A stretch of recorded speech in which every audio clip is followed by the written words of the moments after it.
नमस्कार, मैं हूं सुधांशु मिश्र और मैं इस समय हरदोई मेडिकल कॉलेज में हूं और यहां पर 7 बजे नए डीएम अनुनय झा निरीक्षण को पहुंचे हैं। निरीक्षण उनका चल ही रहा है। यहाँ पर है, सबसे पहले वो इमरजेंसी में गए, यहाँ पर उन्होंने मरीजों का हाल लिया। 2 या 3 मरीजों के पास बाहर से दवाइयां मंगाई गई थी, उसकी पर्ची उन्होंने पकड़ी।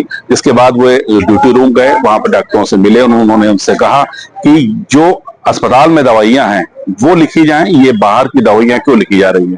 क्योंकि यहाँ पर जो भी मरीज आता है, सरकारी अस्पताल होने की वजह से सस्ता और सुलभ उसको इलाज मिलना चाहिए, लेकिन जब ये बाहर की दवाइयां लिखी जाती हैं तो कहीं ना कहीं वो बहुत महंगी होती हैं। कहीं ना कहीं उसमें कमीशन भी डॉक्टरों का होता है, इसीलिए ज्यादा ये दवाइयां बाहर से लिखी जाती हैं।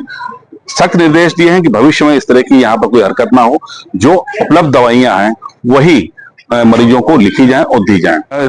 जो भी वार्ड हैं, या येलो वार्ड है, जो इमरजेंसी के जितने भी वार्ड हैं, वहां पर सब गए, मरीजों से भी मिले, उनसे हालचाल लिया, उनकी दवाइयों की उपलब्धता और बाकी जो सर्विस सेक्टर कब आते देखने, कब नहीं आते, ये भी जानकारी उन्होंने ली। सीएमएस जो यहाँ के हैं वो 35 मिनट बाद पहुंचे, जब निरीक्षण जब डीएम कर रहे थे, और जो मेडिकल कॉलेज के प्राचार्य हैं वो 40 मिनट बाद पहुंचे। हालांकि डीएम साहब ने उसको टोका भी कि आपको 40 मिनट हो गए, उसके बाद आपको भनक लगी कि मैं यहाँ आया हूँ। निरीक्षण उनका चल ही रहा है। मैं दिखाना चाहता हूँ कि अपना कैमरामैन से कहूंगा, देखिए वो निरीक्षण चल रहा है लगातार। यहाँ पर जितने भी ये पटल हैं या आप कह सकते विंग हैं, उन सबका निरीक्षण कर रहे हैं। 4 संभालने के बाद उनका ये पहला दौरा है, निरीक्षण है यहाँ का।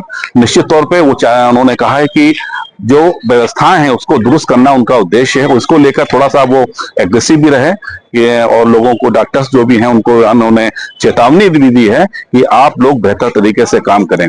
कुल मिला के अभी निरीक्षण उनका चल ही रहा है। इस निरीक्षण के लबुलवाब क्या होगा, इस पर क्या कार्रवाई वो चाहेंगे करना ये देखने वाली बात होगी। लेकिन कुल मिला के यहाँ की जो सर्विस है लगातार, क्योंकि हरदोई मेडिकल कॉलेज काफी अरसा हो गया चल रहा है, व्यवस्थाओं के नाम पर करोड़ों रुपए यहाँ पर खर्च किया गया है, लेकिन उसके बावजूद भी अगर मरीजों को उचित इलाज नहीं मिल पाएगा तो निश्चित तौर पर यह सरकार की फजीहत होती है।